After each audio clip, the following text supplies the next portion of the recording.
Recently, I tried surviving 100 days in hardcore Minecraft on a super flat desert preset. After a few days, I had made a nether portal, but I realized I had no good way to light it. But luckily, I had some tricks up my sleeve. I actually started this world in version 1.17. This was the Minecraft update before the world height was lowered, meaning the generation was slightly different. If you have one of these older super flat worlds, when you upgrade past 1.18, you'll get loads of different structures you wouldn't otherwise get, including the pillager outpost and ruined portal. I can get wood at the pillager outpost and then use lava to light it on fire and ignite the portal. Or if I'm extra lucky, I could even find a flint and steel in a ruined portal chest. To see how I finally lit the portal, make sure to check out the full video.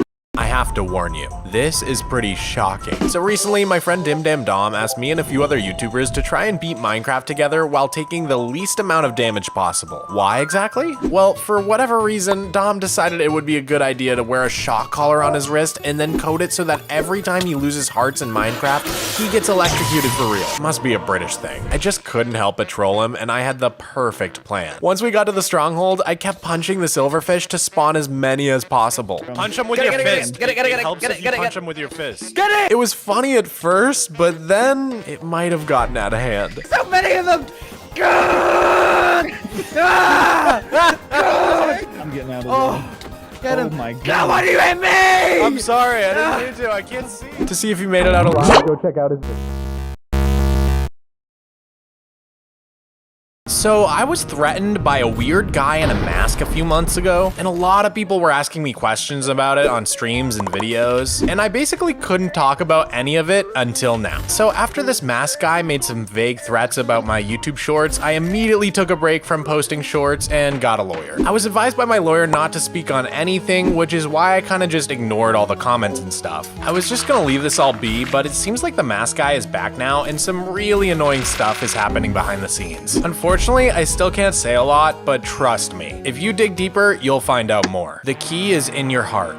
I found a giant stockpile of illegal items and cursed mobs that make my giant wall of fireballs and petrified slabs look like an amateur stash. Meet my friend Puffingfish, the king of Minecraft illegals. He keeps killer rabbits for pets. They just like to cuddle. He grows pig spawner trees instead of oak trees.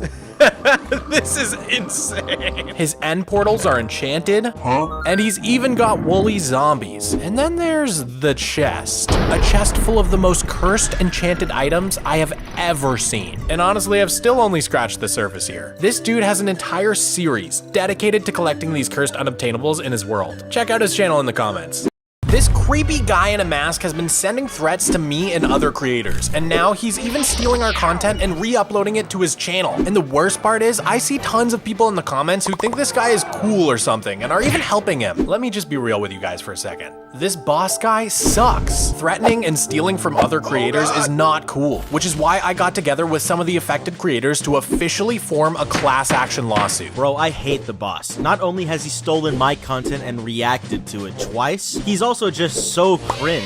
There are a ton of creators involved, and we've got an incredible lawyer. I can't tell you guys who it is yet, but I think you'll definitely agree when you see them that this boss guy is going down. Justice will be served. This fish is one of the weirdest things about Minecraft. I mean, have you ever noticed that something's just a little weird with fish in this game? Listen, cows drop beef, sheep drop mutton, but fish drop fish. Let me repeat, fish drop fish. I know I sound crazy, but hear me out. In Minecraft, whenever a mob is defeated, it falls over and drops its drops, but then its body sticks around for a split second before disappearing. For a creeper, this means it drops its gunpowder and then vanishes. But for a fish, this means that it falls over, drops itself, and for a brief moment, there are two identical fish in the world at the same time. Fish drop fish. How is this possible? The resistance is here. You guys found my secret messages. The masked man called the boss, who has been constantly stealing my videos and threatening my channel, is finally being brought to justice. The boss thought he could use my friends to trick me, but wait, what the? You thought you could escape us? Wait, no!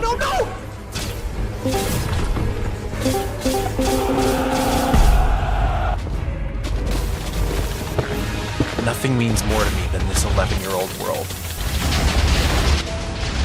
Watching years of hard work be destroyed before my eyes is tearing me apart. For the first time ever, I have to leave.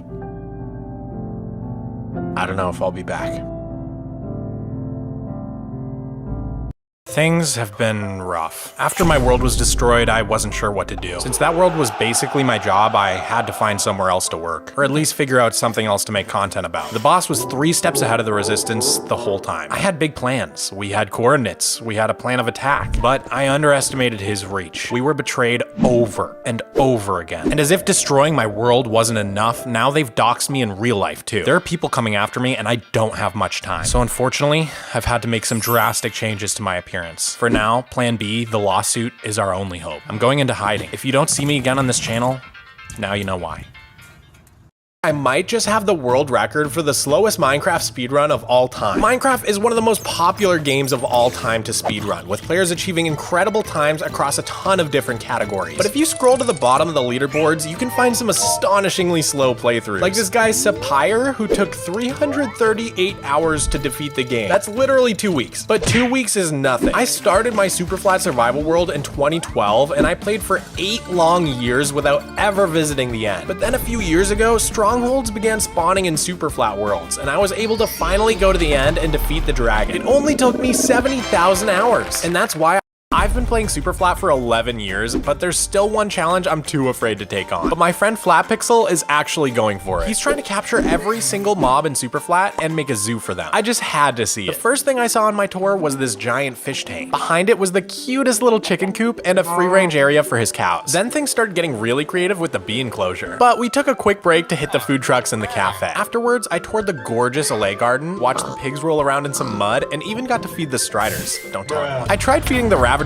too, but that didn't go so well. I got to see the cats, the llamas, the zoglins, and then we made it to my favorite exhibit of all, the Bat Cave. But now Flatpixel is letting us decide which mob to add to the zoo next. So let me know in the comments what he should try to trap. So I was live streaming in my 11-year-old super flat world and mining a bunch of dirt when I came upon something really weird. What the heck? What? I know it's wood, but why is it there? Months went by and I still had no idea how that block got there until someone randomly sent me this video by Elliot X. Apparently, I'm not the only one with this mysterious block. The glitch is part of a function in the Minecraft code that spawns random branches for large oak trees. Within the function, there's a part of the code where one variable gets divided by another variable, and it's possible for that second variable to be 0. And you guys know what happens when you divide by 0. But most computer code deals with dividing by 0 by just returning a 0 instead of completely breaking. And so instead of crashing the game, the log just gets placed at the coordinates 0, 0, 0, right inside the bedrock. Unfortunately, this bug was patched out way back in Minecraft 1.8, but I'm just happy to have another cool piece of Minecraft history in my world. I am so sick of hiding. I refuse to let some bully ruin my life. From now on, no more codes and no more secrets. I'm getting my world back and taking this guy down.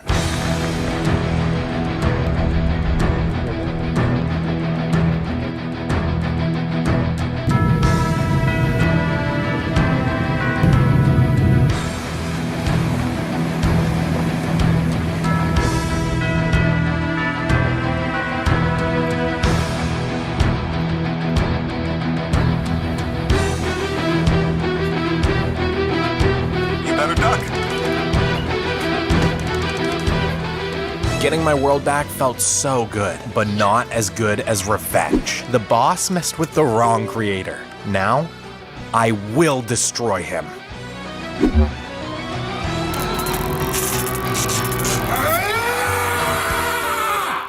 People are always asking me how to become a good builder in Minecraft, and I do have some tips like collaborating, looking at real life inspiration, and following talented builders. But in reality, I think the biggest thing that has helped my builds is time. People forget that I've been playing this game since 2011. That's literally 13 years now. I've had a lot of time to practice. So like a few months ago, I built this beautiful greenhouse in my world, but you guys should see the first greenhouse I ever made. It's from my first Minecraft world ever, which I played on with my brother back when I first got the game. The first day I played, we accidentally stayed up all night and only noticed when the sun came up. In my head, these were the greatest builds of all time, but seeing them now, oh, I mean, they're nostalgic. Anyways, the point is, practice makes perfect. Everyone watching can be a master builder. Just put in the work, and most importantly, never give up.